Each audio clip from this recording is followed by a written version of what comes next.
ഇന്നത്തെ Sunday special ആയിട്ടുള്ള തേങ്ങാച്ചോറും beef കറിയും ഒക്കെ ആയിട്ടുള്ള ഒരു ലഞ്ച് കോംബോ ആയാലോ.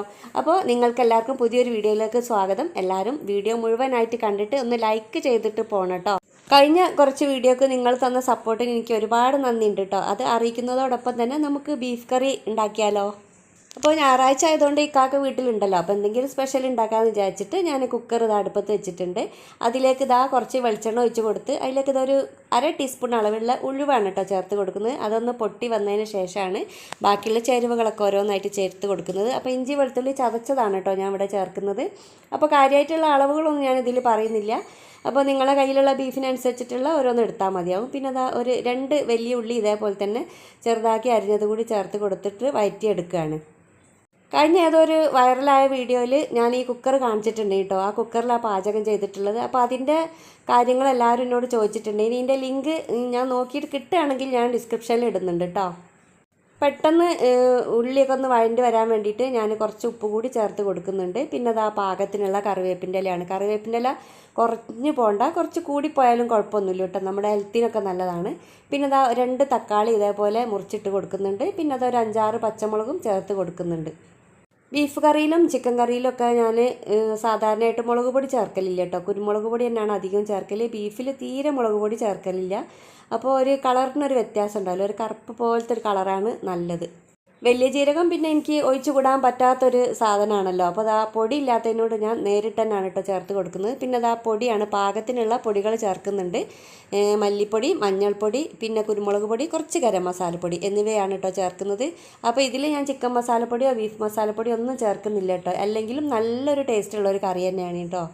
പൊടികളൊക്കെ ചേർത്ത് കൊടുത്തതിന് ശേഷം അതൊന്ന് നന്നായിട്ട് അതിൻ്റെ ഒരു പച്ചമണമൊക്കെ ഉണ്ടാവുമല്ലോ പൊടികൾക്ക്, അപ്പോൾ അതൊന്ന് മാറുന്നത് വരെ ഒന്ന് വഴറ്റി കൊടുക്കുകയാണ്.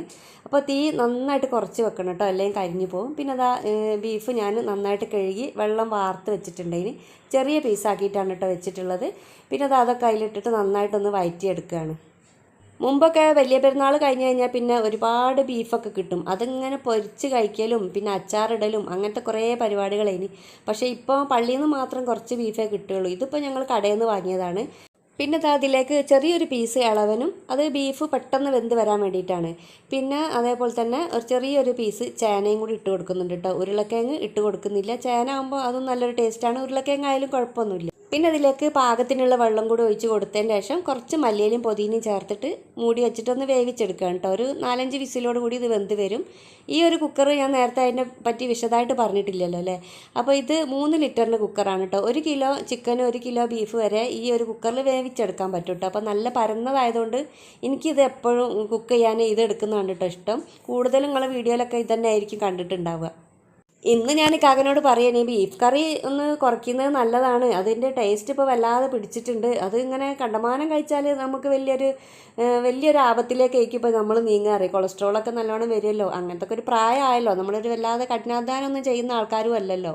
ഈ ബിരിഞ്ചിച്ചോറ് പിന്നെ തേങ്ങാച്ചോറ് അങ്ങനത്തേലേക്കൊക്കെ ഈ നല്ല ബെസ്റ്റ് കോമ്പിനേഷനാണ് കേട്ടോ ഈ പരിപ്പ് വറ്റിച്ചത്. അപ്പോൾ അതിനായിട്ട് പരിപ്പ് കുറച്ച് ഞാൻ കുതിർത്ത് വെച്ചിട്ടുണ്ട്. ഇനി കുതിർക്കേണ്ട ആവശ്യമൊന്നുമില്ല. നമ്മൾ കുക്കറിൽ വെക്കുമ്പോൾ അതിലേക്ക് 2-3 പച്ചമുളകും കുറച്ച് കറിവേപ്പിൻ്റെ ഇലയും പിന്നെ അതേപോലെ തന്നെ കുറച്ച് മഞ്ഞൾപ്പൊടിയും കൂടി ചേർത്തിട്ട് നന്നായിട്ടൊരു 3 വിസിൽ വരുന്നവരെ വേവിച്ചെടുക്കുകയാണ് കേട്ടോ. അപ്പോൾ അതുകൊണ്ട് തന്നെ പെട്ടെന്ന് വെന്ത് കിട്ടും. പരിപ്പ് വറ്റിച്ചതിലേക്കും തേങ്ങാച്ചോറിലേക്കുള്ള ആവശ്യത്തിനുള്ള തേങ്ങയൊക്കെ ചിരവി എടുത്തിട്ടുണ്ട്. പിന്നെ നമ്മുടെ എപ്പോഴത്തെയും ഫേവറേറ്റ് വെണ്ടക്ക മുളകിട്ട് റെഡിയാക്കാനായിട്ടുള്ള സാധനങ്ങൾ എടുത്ത് വെച്ചിട്ടുണ്ട്. വെണ്ടക്ക ചെറുതാക്കി അരിഞ്ഞത്, വെളുത്തുള്ളി, ഇഞ്ചി, പിന്നെ കറിവേപ്പിൻ്റെ ഇല, പച്ചമുളക്, ഉള്ളി, തക്കാളി, പിന്നെ പച്ചമുളക് എന്നിവ കൂടിയൊക്കെ സെറ്റാക്കി വെച്ചിട്ടുണ്ട് കേട്ടോ. പിന്നെ ചട്ടി അടുപ്പത്ത് വെച്ച് ചൂടായിട്ടുണ്ട്. അതിലേക്ക് വെളിച്ചെണ്ണ ഒഴിച്ച് കൊടുത്ത് ഉലുവയും കടുകും ഒക്കെ ഇട്ടൊന്ന് പൊട്ടിച്ചെടുക്കുകയാണ്. അപ്പോൾ എന്നോട് ഒരാൾ ചോദിച്ചിട്ടുണ്ടേനി കേട്ടോ, അപ്പോൾ നിങ്ങൾ കുക്ക് ചെയ്യാനായിട്ട് എന്തെണ്ണയാണ് കൂടുതലായിട്ട് ഉപയോഗിക്കുകയെന്ന്. ഞാൻ കൂടുതലും വെളിച്ചെണ്ണയാണ് കേട്ടോ ഉപയോഗിക്കുക. പിന്നെ ഈ ഓയിൽ ഉപയോഗിക്കും, സൺഫ്ലവർ ഓയിൽ ഉപയോഗിക്കലുണ്ട്. പക്ഷെ അത് സ്ഥിരമായിട്ടല്ല. അപ്പോൾ ചില സമയത്ത് നമ്മൾ ചിലപ്പോൾ വെളിച്ചെണ്ണ തീർന്നു പോയാൽ പിന്നെ അതേപോലെ അങ്ങനെ പൂരിയൊക്കെ ഉണ്ടാക്കാൻ അങ്ങനത്തേനൊക്കെയാണ് കേട്ടോ എടുക്കൽ. പിന്നെ ആ കടുകും ഉലുവയൊക്കെ പൊട്ടി വന്നല്ലോ എന്നതിന് ശേഷം കുറച്ച് വെളുത്തുള്ളി ഇഞ്ചി ചതച്ചത് ചേർക്കുന്നുണ്ട്. പിന്നെ കറിവേപ്പിൻ്റെ ഇലയും കൂടി ഇട്ട് കൊടുത്തതിന് ശേഷം അതിലേക്ക് വലിയ ഉള്ളി ഇതേപോലെ ചെറുതാക്കി അരിഞ്ഞത്, ഒരു ചെറുതാണ് കേട്ടോ എടുത്തത്, നമ്മൾ കുറച്ചല്ലേ ഉണ്ടാക്കുന്നുള്ളൂ, അപ്പോൾ അതിനനുസരിച്ചിട്ടുള്ളതാണ് എടുക്കുന്നത്. അതും കൂടി ഒന്ന് വഴറ്റിയെടുക്കുകയാണ്. ഇത് അതിലേക്ക് കുറച്ച് ഉഴുന്ന് പരിപ്പ് ചേർത്ത് കൊടുക്കുന്നുണ്ട്. നമ്മുടെ ഈ വെണ്ടയ്ക്കൊക്കെ നല്ലൊരു കൊഴുപ്പ് പോലെയാണല്ലോ ഉണ്ടാവുക, അതൊന്ന് കുറയ്ക്കാൻ വേണ്ടിയിട്ടാണ് ഈ ഉഴുന്ന് പരിപ്പ് ചേർക്കുന്നത്. അപ്പോൾ നമ്മൾ ഇതിൻ്റെ ഉപ്പേരിയോ തോരനോ അങ്ങനെ ഈ മെഴുക്ക് പുരട്ടി അങ്ങനത്തെ ഒക്കെ ഉണ്ടാക്കുമല്ലോ, ആ സമയത്ത് നമ്മൾ ഈ കടുകും വറ്റൽമുളകും പൊട്ടിക്കുന്ന സമയത്താണ് ഉഴുന്ന് ചേർത്ത് കൊടുക്കേണ്ടത്. ഇത് കറിയാണല്ലോ ഞാനിപ്പോൾ വെക്കുന്നത്, അതുകൊണ്ടാണ് ഈ ടൈമിൽ ചേർത്ത് കൊടുത്തത്. എന്നിട്ട് ഇത് നല്ലോണം ഒന്ന് വഴറ്റിയെടുക്കണം കേട്ടോ. നല്ലോണം ഒന്ന് വഴറ്റി വന്നാൽ നല്ല ടേസ്റ്റാണ് കേട്ടോ ഈ വെണ്ട മുളിട്ടത്. തീരെ സമയമില്ല ആ സമയങ്ങളിലൊക്കെ നമ്മൾ കുക്ക് ചെയ്യുകയാണെങ്കിൽ ഞാൻ ഇങ്ങനെ ഒന്നും വഴറ്റലില്ല കേട്ടോ. ഒന്നായിട്ട് കടുകും ഉലുവയും അതൊക്കെ പൊട്ടിച്ചതിന് ശേഷം ഇങ്ങനെ എല്ലാം കൂടി ഇട്ടിട്ട് ഒന്ന് വഴറ്റിയെടുക്കുക ചെയ്യുക, വെണ്ടയ്ക്കയും തക്കാളിയും എല്ലാം കൂടി ഇട്ടിട്ട്. അപ്പോൾ ഇതിപ്പോൾ ടൈമൊക്കെ ഉണ്ട്, പിന്നെ നിങ്ങൾക്ക് റെസിപ്പി ആയിട്ടൊന്ന് കാണിക്കുകയും കൂടി ചെയ്യാൻ വെച്ചിട്ടുണ്ടോ വൈക്ക് ചെയ്തത്. ഇങ്ങനെ തന്നെ ചെയ്യുന്നത് തന്നെയാണ് നല്ലത്.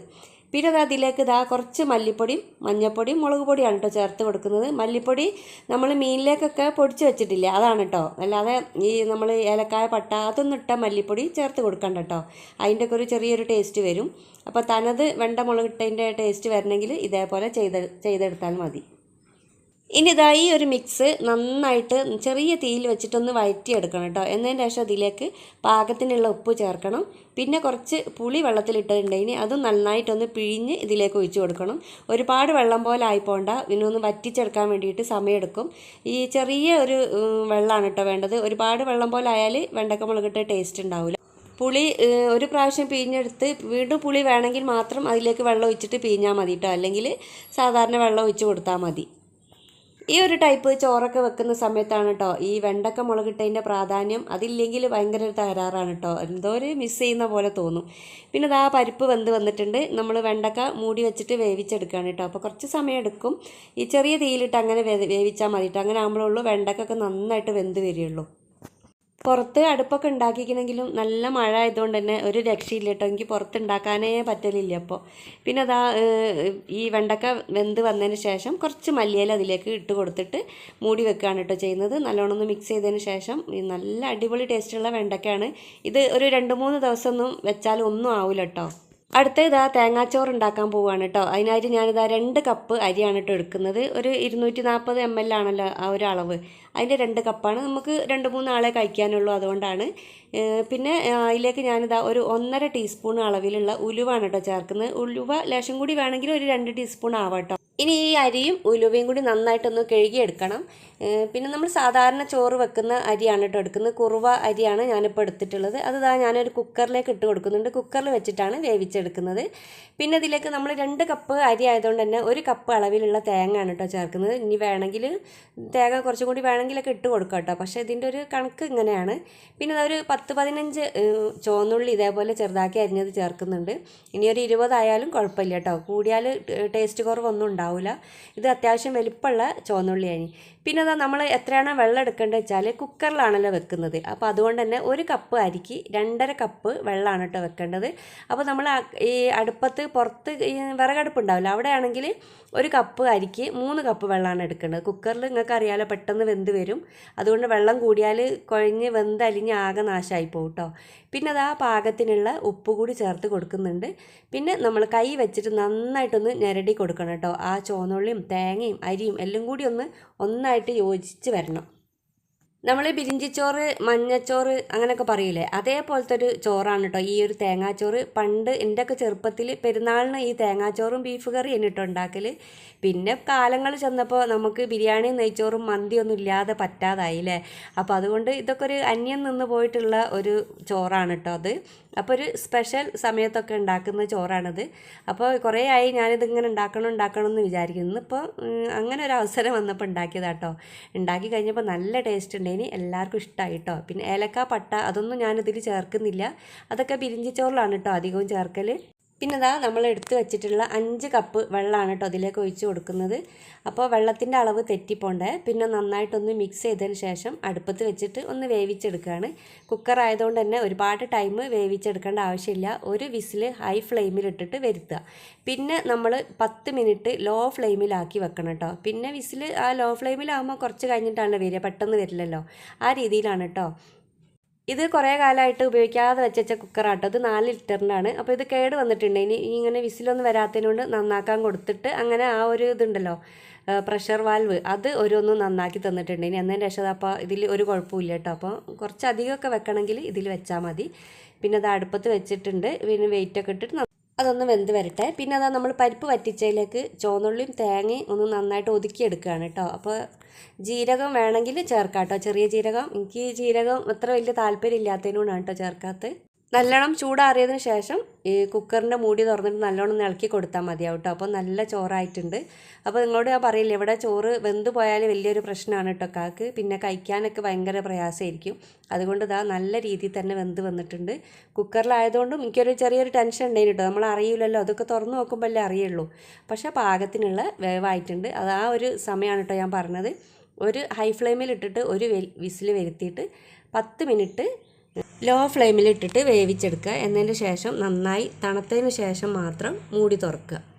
ഈ തേങ്ങാച്ചോറും ബീഫ് കറിയും പരിപ്പ് വറ്റിച്ചതും വെണ്ടക്ക മുളകിട്ടതും പപ്പടും നല്ലൊരു കോമ്പിനേഷനാണ് കേട്ടോ. എന്തായാലും ഒന്ന് ട്രൈ ചെയ്ത് നോക്കണ്ടേ. പിന്നെ പരിപ്പ് വറ്റിച്ചതിലേക്ക് ഞാൻ തേങ്ങ അരച്ച് കലക്കി പിന്നെ അതേപോലെ കടുക് വറ്റൽമുളകും കൂടി വറവിട്ട് ഒഴിച്ച് കൊടുത്തിട്ടുണ്ട്.